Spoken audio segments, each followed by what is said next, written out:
And here we go. Is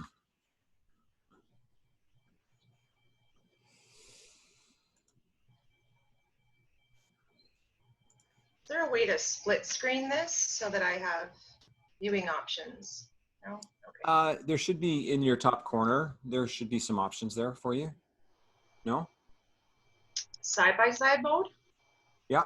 Or if you expand or go up or down on the actual outlines of the box, it should allow you. But once I stop sharing the screen, it'll be a lot easier, a lot better. So hey, everybody, Abe Brown here with Healthy, Wealthy, and Wise Coaching Program. And I'm so excited today to have with us Kristina, the legend, Botelho. And hi, Kristina, how are you? Very good. How are you? I'm doing fantastic. And, you know, I hope, I mean, maybe you'll contradict me, but I've been a friend of Kristina for a long time, feels like. I think we first were in touch maybe 2009, 2010, and then connected a couple of times in between then and I guess 2013 or 14 when we really started to connect a little bit. And of course, it's been amazing to watch Kristina's journey and growth as an entrepreneur. But you know what? Who she is now is actually who she always was. And so a lot of the time it's that challenge, right? Of how do we take the stuff that's inside and move it to the outside? But authentically, Kristina has done that. So I'm going to do a bit of an intro for her in a moment. But, you know, obviously we all know that COVID has changed the world. That's been really clear. We're all trying to figure out, you know, what that looks like in sort of a new economy, new school situations, new sort of social circles, the whole thing. But you know, I think it's time for hope. You know, it's not to say that we throw off our concern about COVID, but, you know, anxiety levels in Canada and the US right now are at all-time high, 85, 90%. And a lot of mental health experts are talking about the fact that the anxiety now is no longer just situational, you know, COVID, but it's actually now bordering on clinical because literally people's brains are being rewired by all the stress, the fear, the anxiety, the depression that's out there. And so, you know, I think it's time for hope. I think personally, it's time to safely reopen. I don't think that as humanity, we're sort of designed to be locked down. At least I'm not, I'll tell you that. Maybe you are. Okay, good luck, but not this guy. And I'll tell you what, I don't think Kristina is either. I don't know. You don't seem to be a person who would enjoy things like lockdowns too much, you know, but so I think, you know, the solution is always conversations. I think, you know, we are in a place where, you know, there is uncertainty, and that's totally cool. And so today we have an extremely special guest, Kristina Botelho. She's actually the founder of kb&co, Casual Conscious Eats, that started in Edmonton. You know, now she did have previous experience in the restaurant industry, studied nutrition, as well as obtaining a certificate as a raw food chef. And I am a raw food chef, but I don't have a certificate. So I'm not sure if I would pass any, you know, actual like health inspections or anything like that. But, you know, really? so that's why Kristina hasn't hired me. But in June of 2016, you know, Kristina unleashed her creations to the public, opening her first location. And I kind of remember lots of chats with Kristina about this, and just having so much respect for her carrying this dream and carrying this entrepreneurial vision for a long time. Well, in June of 2016, it was launched in Edmonton. And a year and a half later, if you can imagine, so 18 months, that's incredible growth. She expanded into the southwest of Edmonton. And now she's in St. Albert, Alberta, also Kelowna and Calgary, where I am here as well. That's awesome, Kristina. You're amazing.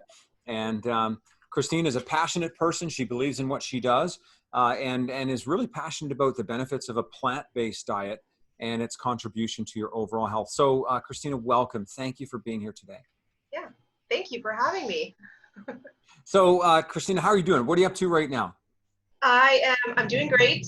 I'm actually doing really, really good. I'm in Kelowna right now. I just flew in yesterday. So kb&co is a franchised concept, but I chose to keep Kelowna as a location for myself and the original one downtown for selfish reasons. Of course. Absolutely. So, Absolutely. Yeah, so I'm here just visiting the store and checking in and spending a bit of time with family and the team members here, and yeah. Okay, and it looks like you're in the furnace room there, eh? Doing a little work on the furnace. What's going on? It's our office. I haven't been here, so it's not as glamorous Okay. as it should be. No, well, I don't think offices and glamour need to be like sort of need to coexist, right? It's more of a workspace, but I think it's great. I think the real story is maybe the hot water tank broke down and they called you to fix it because you are probably that versatile. What do you think? No, not at all. No. Not at all. And then that happened. Okay.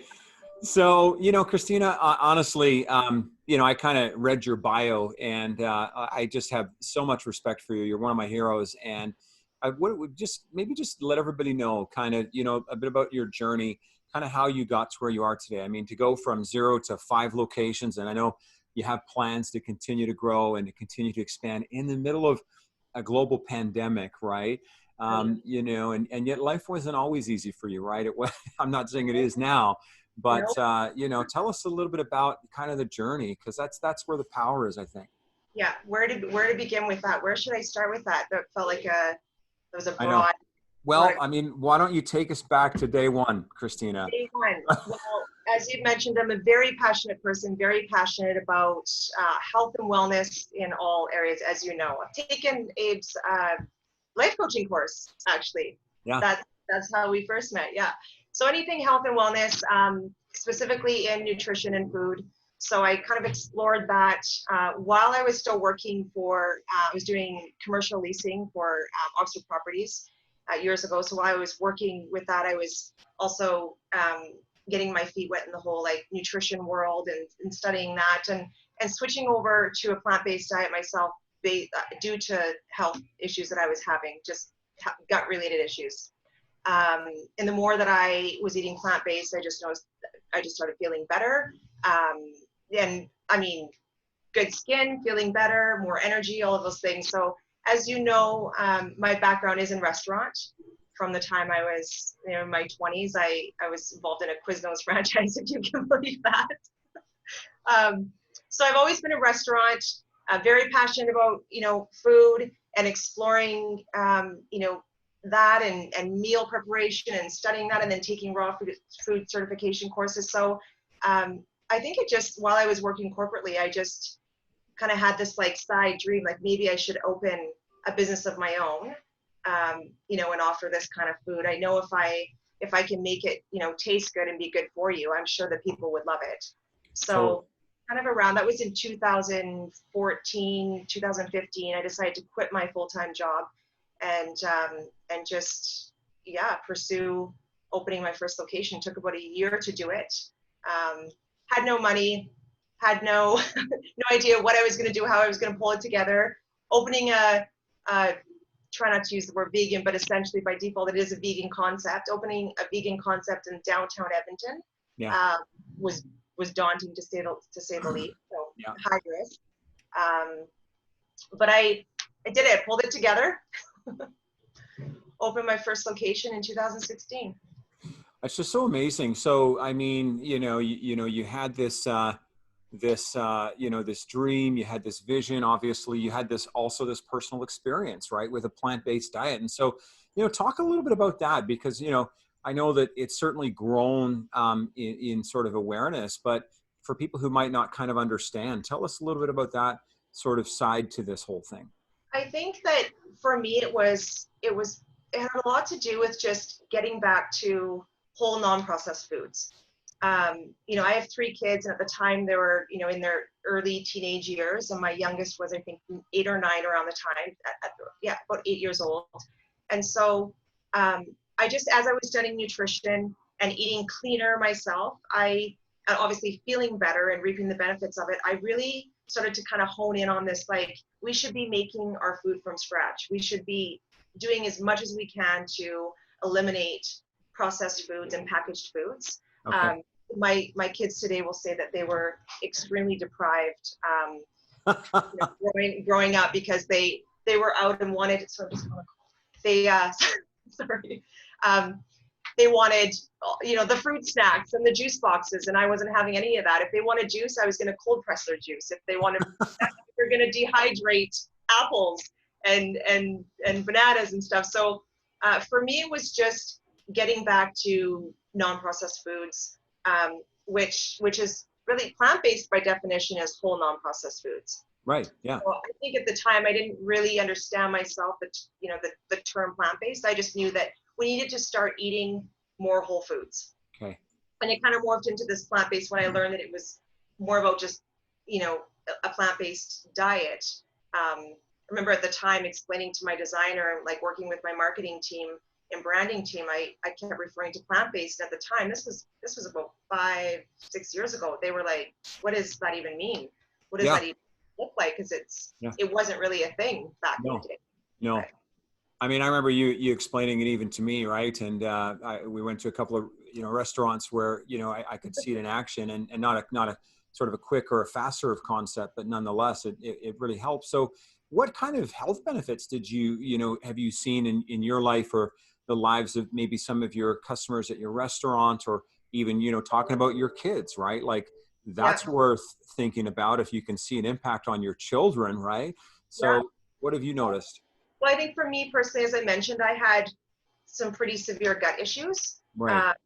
I'm diagnosed with IBS, but there's really no cure for that. That's sort of like an elimination diet is what you ultimately have to put yourself on. So I started playing around with no dairy, and that seemed to help. And then started eliminating meat products, and from there eggs and a few other things. So essentially, I was don't call myself a vegan, but eating a vegan diet.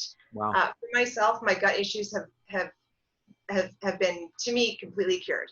Wow. So Awesome. increased energy, better skin, mental clarity, all of that. Okay.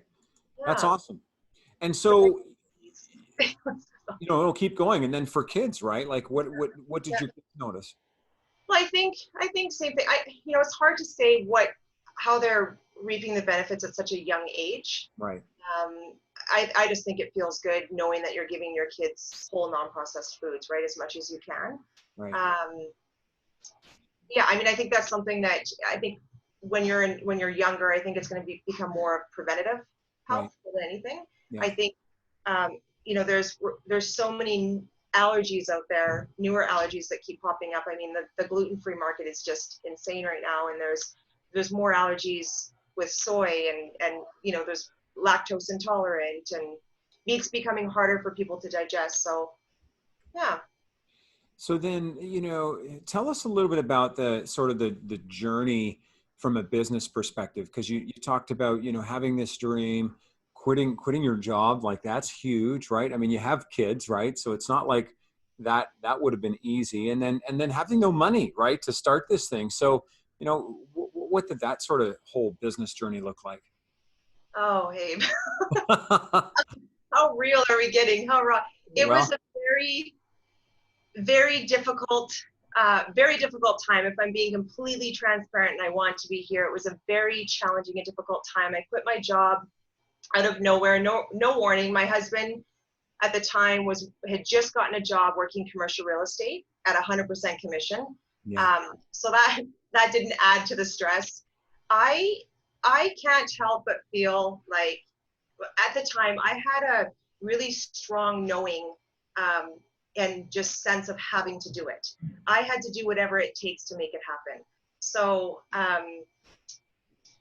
really, the screen threw me off. Sorry. All right, my bad. So no, at the time it was a lot of obviously. At the time, my husband wanted me to focus on maybe getting a job part-time and then also focusing on this concept. But when I quit my job, I came home and said, I quit my job.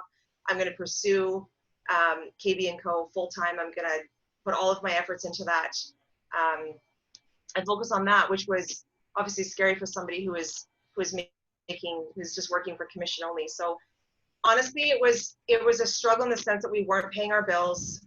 I was looking after the personal finances, wasn't able to pay an F4 bill for the life of me, but had no problem racking credit card debt just to buy ingredients for my menu and food items I was going to put together. Right.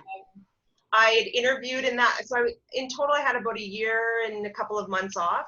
In that time, I interviewed for companies a few times, in and out of this, like, okay, I need to get a job. I need to be responsible. I need to take care of my family. I need to contribute. I should get a job. That seems like the most logical thing to do. And then there was this strong pull that I really can't truly explain what that was, other than maybe like intuition and, you know, just knowing, and that source, just knowing that this is what I had to do. But I would have this strong pull of, I can't do it. I can't get a job. It was almost like it was crippling in a sense, where I would go to these interviews, I would get the job, and then I would drive home with this pull of, I can't take this job. I have to just stay focused and focus on kb&co, and the dream and the bigger picture. We went into some pretty heavy debt, you know, and so that didn't help. Pulling the money together and making that happen. Quite honestly, I actually racked credit cards. I want to be completely raw. I went out and I applied for credit cards because we didn't have any equity. We didn't have any cash. I was eligible for a government grant through an Indigenous program, which I took advantage of. And with that grant, and then of course a loan from ATB, I still needed to have, you know, operating capital up front. So I ended up getting credit cards, pulling money off of credit cards, putting it into my account to show that I had the cash to contribute to this project, and then I put it back on the credit card, but used all of the credit cards to get the business open. Bought all of my furniture, bought everything just off of credit cards. It was such a high risk thing to do, and I would never recommend if I was a business advisor, because that would be the worst thing you could do. But I did it just knowing I just had a very strong sense that this was going to turn into something. It's amazing. I mean, you know, and it really speaks to a whole bunch of things, you know, like talk about the mental and emotional journey, because it is real and raw. And people who are watching today, you have a dream, and that's cool. But then, you know, there's this sort of, I don't know if you want to call it a price that you got to pay, or there's something that you got to go through, and you got to kind of keep your headspace and your shit together a little bit. Right. And yeah. How was that for you? That was, it was horrible. You know, obviously you go through the ins and outs of, you know, the highs and lows, I guess, to like knowing that you know, feeling confident and feeling like you just know that this is going to work out, and it's your dream and you want to do it, and you're riding that energy and you feel good about it. And I'm sorry for the noise. So I think you're blending some things. All good. Your voice is coming in strong. Okay. So that's Good. So feeling good about it. Making something in the kitchen, one of the menu items on our menu, making it, not feeling totally satisfied with it, having the kids try it, the kids just think it's okay. Then you sink into this defeat of like, it's not good enough, I can't do it, oh my God, it sucks, it's really that bad, I'm just going to go into my room and feel sorry for myself. Yeah. Spend 2 days in my room being depressed, crying about it, not having the money. How am I going to find the money? How am I going to pull this together? That was it. That was a solid year for me, in and out of these, I've got this and I'm going to do it, you know. And I remember one of the last times that I sat, or that I, you know, I guess like sat in my room and feeling sorry for myself. I was laying there and I thought to myself, I'm the only one that can get myself out of the trenches. Like nobody else, like laying in my bed, like, how am I going to make this work? Waiting for, I don't know, a check to arrive in the mail, waiting for something to happen. And I just had this thought had popped into my mind, like, I'm the only one that can make this happen. This is all on me.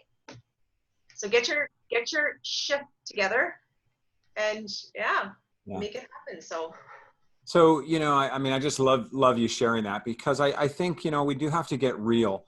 And I think, you know, we actually, I kind of feel as a society, maybe consciously or not, we actually put a lot on small and medium-sized businesses. I mean, they're 98% of all people, all employers in the country are small and medium-sized businesses. And yet this is the struggle, right? That often business owners have to go through to get where you are. And I just, you know, commend you for that.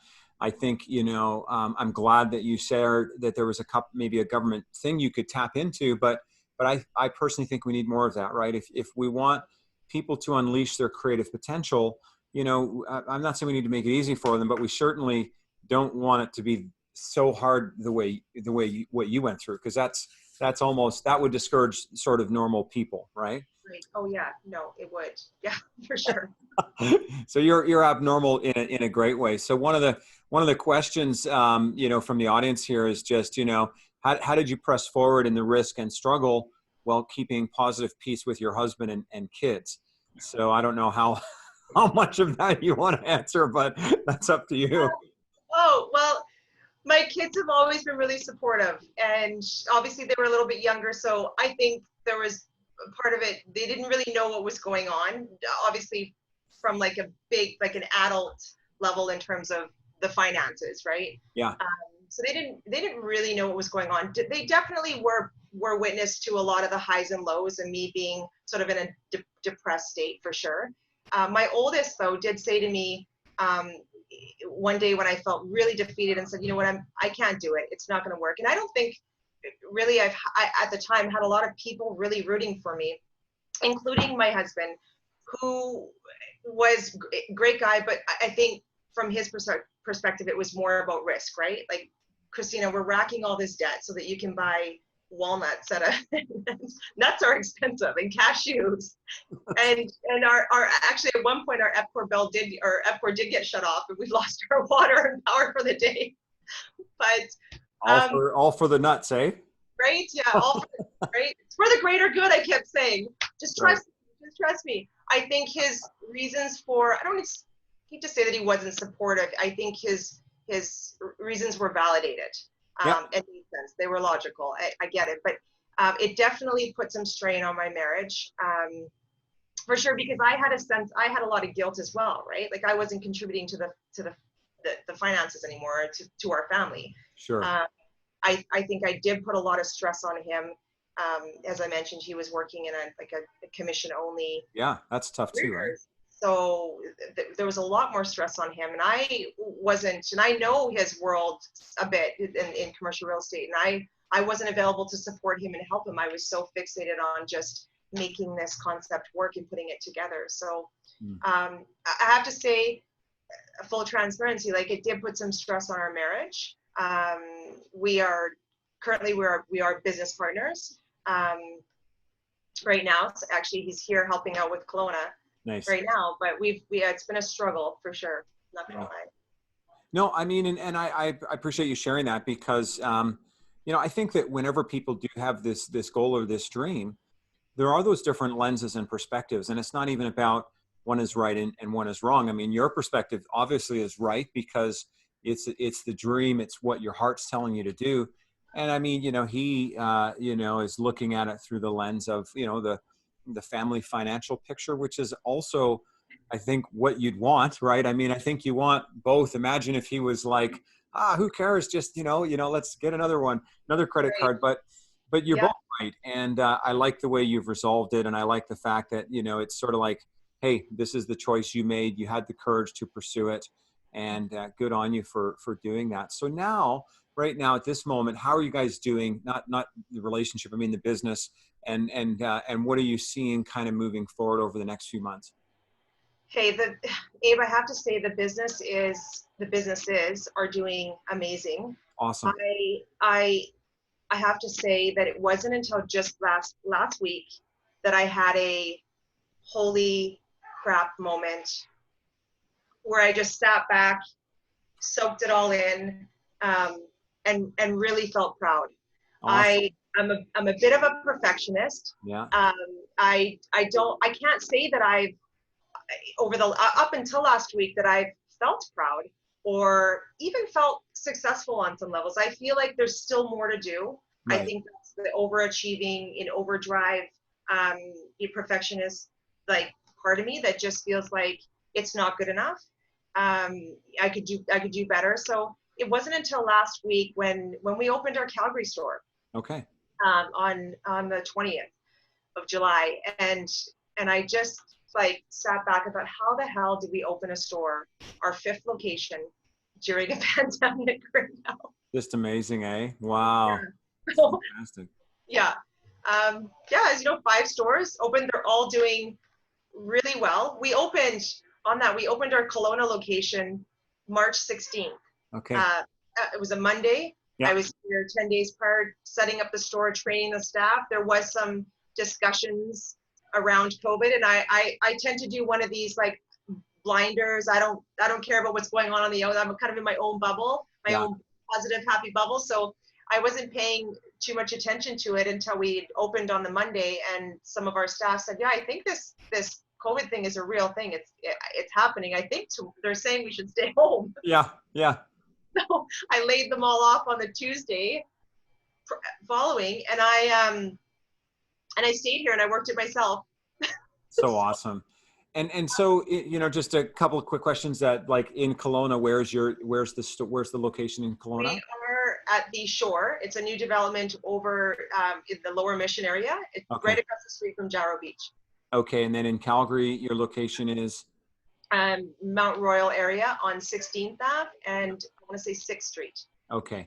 And then you have also a store in St. Albert as well. We do. We opened that store last year in November. It's awesome. So, well, congratulations. I mean, that's incredible success. So, you know, I know this is always a tricky question when people ask me this one, because it's like, you know, I don't know how to answer it sometimes, especially because you just mentioned that you yourself didn't, quote unquote, feel proud or successful until just recently. But what would you say have been some of the keys to your success, right? I mean, you know, and again, thinking that some of the people listening, they're moms just like you. Some of them may not have the amount of support financially or emotionally that they need. But what were some of the keys that really just helped you get where you are today? I think staying really positive is a huge one for me. Staying optimistic. Okay. You know, trusting your gut, trusting your intuition. Yeah. Really honing in on that. And I think one of the biggest things for me over the years have been to just what I like to call staying in my own lane. Okay. So I think it's really easy when you're getting started to because you know, through your market research and through your business planning, you think about the other concepts that are out there, concepts that are competitive to you, and I think if you focus too much on them, you lose sight of what you're doing. Okay. And you noticed in the beginning that I did that. You know, I focused on my concept, then I got open, and then I started thinking about, okay, who are my competitors and what are they doing? Right. And the more that I you know, looked into that, the less, I guess, ambition I had in my own. Like it just robs you of your energy for your own business. So I very early in, I think it was like 3 months into into opening my first location, I just decided, you know what? No, I'm going to stay in my own lane. I'm going to do what I do best. And I think that's been a huge factor to the success. I just love it. I love it. And I mean, you know, that's so important, right? Like be aware of what the competition is doing, of course, but stay in your lane, right? Understand the value you're trying to bring to the marketplace, and don't feel like you got to be all things to all people, because you probably can't anyways, right? Right. Very true. Yeah. But being positive, like I'm a big promoter and fan of just that self-talk, like just all the put up post-its wherever you are most often, like just encourage yourself. Yeah. Right. And give yourself the pep talk like daily. I have terrible days. I do. And then I just like, yeah, I mean, you have to remain optimistic and positive. Yeah. I hear you.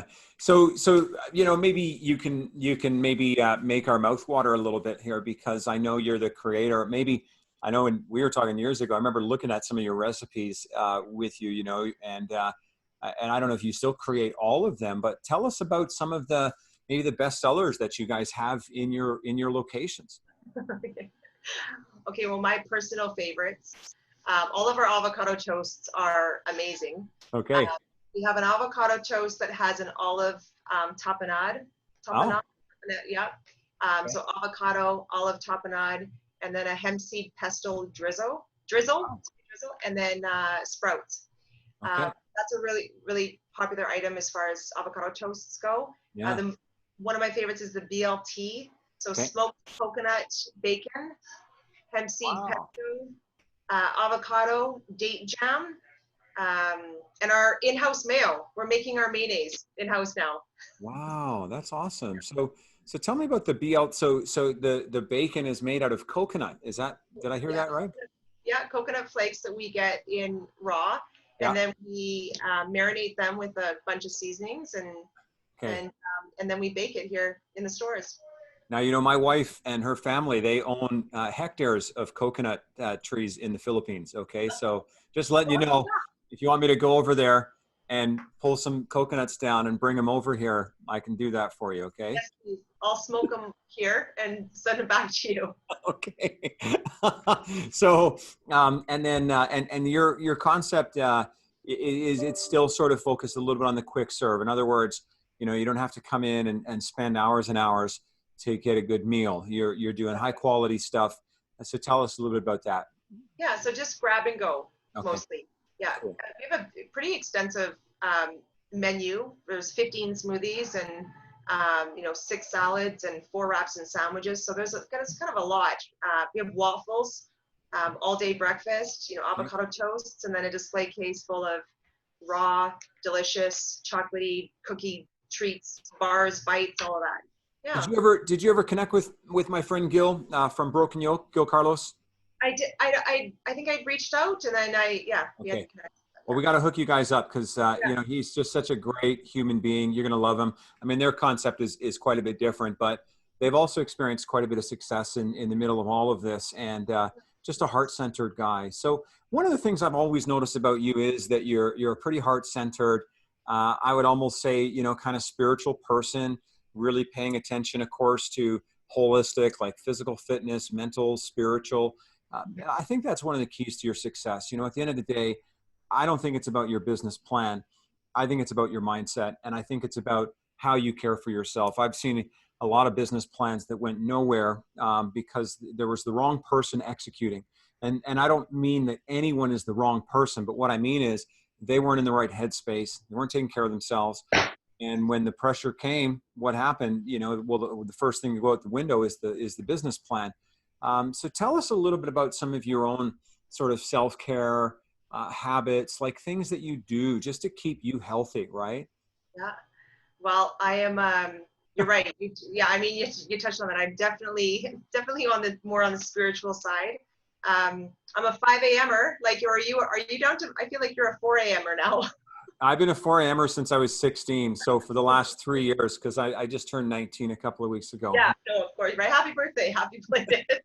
You look great. Well, Not a day over 20. no, that's right. Hard to believe. Right. No, I really enjoy that, like, time to myself, and it's hard to have when you have kids and when you're busy, whether you're working or you are an entrepreneur throughout the day. So I do get up around 4 to 5, 10 to 5 a.m. Yeah. I take probably close to just under an hour to, I don't know, I guess have my coffee, journal, write out. I write sort of my mantra every day. So every day is like, today's going to be amazing.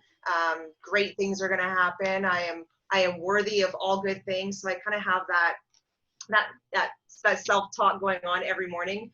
Write out how my previous day's been, and then write out how my day is going to be. And then I have a workout, always a good sweat in the morning.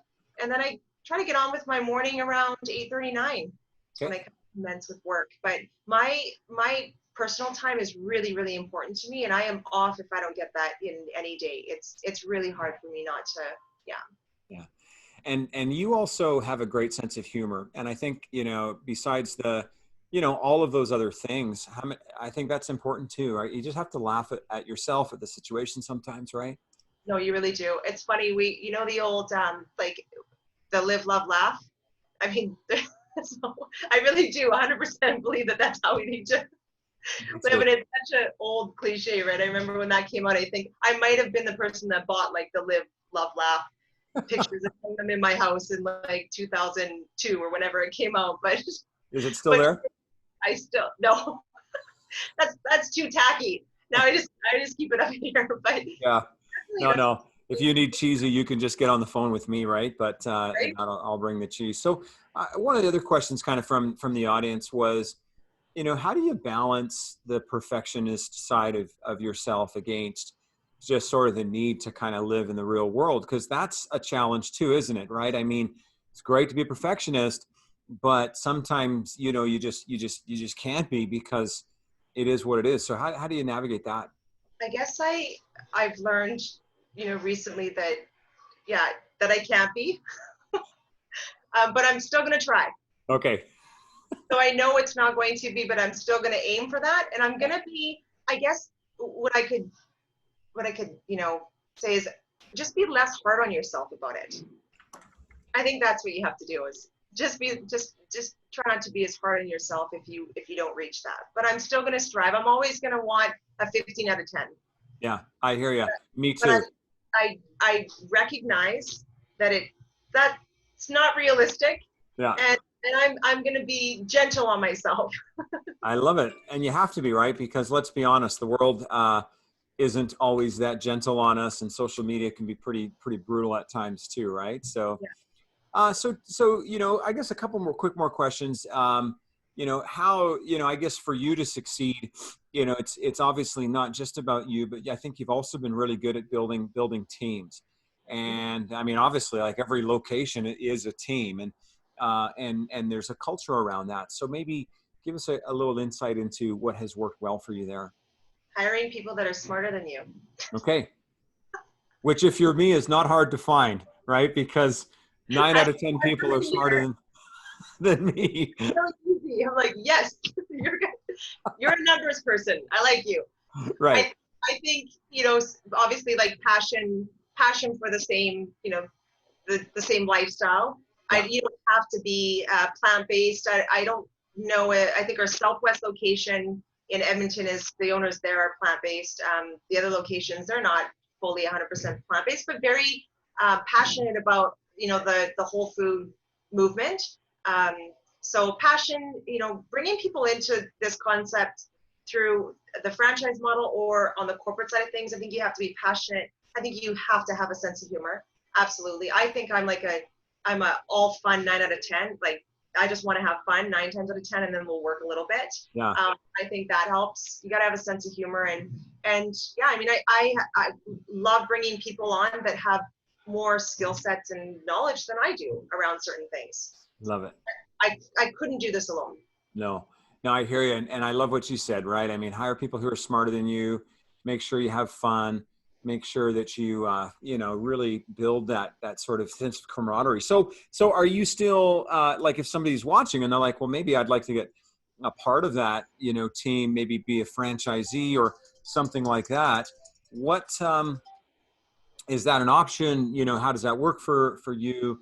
What would a next step be for someone potentially? Yeah. If somebody was looking to come in as a franchise partner, you would just go to our website, and then there's some information on there for franchise inquiries, and that would actually just come to me directly, and then we would go from there.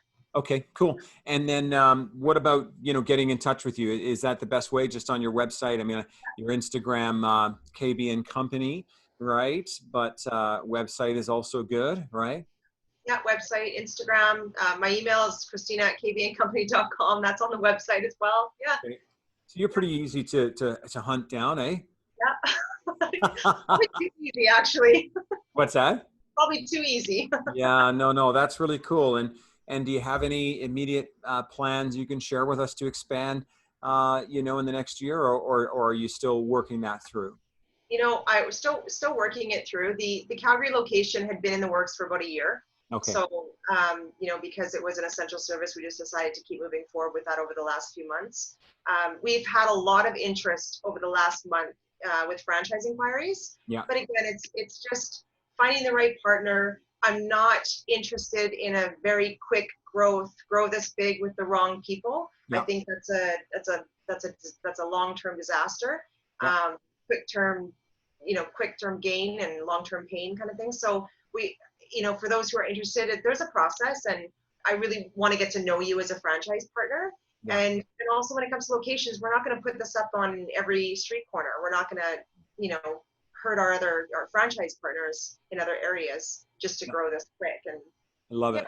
And you're all about respect, and I always felt that, and can appreciate that about you. So, I guess just as we wind it down, what like any other piece of advice you'd like to share, anything kind of on your mind or heart, just to to let the audience know here today? Oh, I think I think I've kind of touched on it a few times, like trust your gut, be positive. Oh, yeah, stay true to yourself. Okay. Stay Yeah. true to yourself. Love it. Love Yeah. it, love it, love it. Well, hey, thank you so much, everybody. That's Kristina Botelho. She's just awesome, the founder of KB and Company. I know Cynthia right now in our social media and in the chat is putting some of the information there about the website and about where some of those locations are. Somebody's craving avocado toast. And so, Terry, I think that's you. You're in Edmonton, so I think you have a couple of options there to go to, KB and Company, right? I'll have to try it out myself. And, honestly, Kristina, thank you so much. Why do we do this? These little webinars, these interviews? Well, because we want to give you an opportunity to talk to real people who, even in spite of COVID, have not sort of lost sense of their purpose. Many of you, I'm sure, have heard me say, when you lose your why, you can say goodbye. You can get through a lot of tough times so long as you stay true to yourself, like Kristina said, true to your purpose, and you continue moving forward. And I think one of the challenges with all the stress and all the fear that's out there is, I think a lot of people have taken their dream and they've put it on the shelf. And they're like, well, we got to wait to see what happens with COVID. We got to wait to see what happens with the government. We got to wait to see what happens with the economy. And I get the fact that we need to be cautious from a health perspective, 100%. But I would really encourage you to not put yourself in a position where you're sacrificing your dreams, because, in my view, the greatest tragedy is not death. Hate to break it to you, people die, and it's a tough thing. I'm going to die. You're going to die. It is what it is. But what about living a life without a reason? What about going through your life not really having purpose, but just having existence? And so my personal take on this, and we've seen this week after week with our great guests, is that it's time to re-engage and build your dream, right? Flex to the new health environment. Make sure you're taking care of the vulnerable, making sure that you're doing the right thing. But don't just sit there watching another episode on Netflix. I think it's time to get up and start pursuing our dreams and our visions and our goals. And so just want to encourage you to, reach out, book a strategy call if you're into that, if you want to have that conversation, obviously at no cost. I've done dozens and dozens and dozens and dozens of these, and business is great for me. So it's not like I'm needing more business, but I just want to help people. And I think that people are in a tough place right now. You look at the media, even social media, not a lot of hope out there. So, please do reach out. And, we're taking next week off, and then we're going to come back to you on August the 13th. We've got a couple of great guests. I love these two individuals, Alonzo and Khadija Paul. And they're the founders of what's called the Big Company, the BIG Company. It's a product line of men's grooming products. These folks are young, they're entrepreneurs, they're playing in the online space, the e-commerce space, and they're doing really well. But they're also really heart-centered individuals who have a lot to share, and you're going to love them. Alonzo has literally spoken all over the world, and Khadija is running the businesses and coaching other people on how to run a business. And so you're going to get a lot out of that. And please do tune in. And on that note, I'm going to just turn over the last word to you, Kristina, because you've been so amazing today. So what could you share? Well, just thank you for having me. Okay. Thank you for having me. And yeah, anytime. Okay. Well, I can't wait to see you again for sure. And thank you for being here. One of the comments here, somebody saying, Kristina's story spoke volumes to me. I've wasted so much time thinking I need to get a job and let my dreams slide away. And now it's time to get back to my focus and feeling alive. So that's awesome. Great impact already. So thanks, everybody. And thank you so much, Kristina. Please stay in touch, everyone. And we'll see you soon. Take care. Thank you. See you. Bye-bye.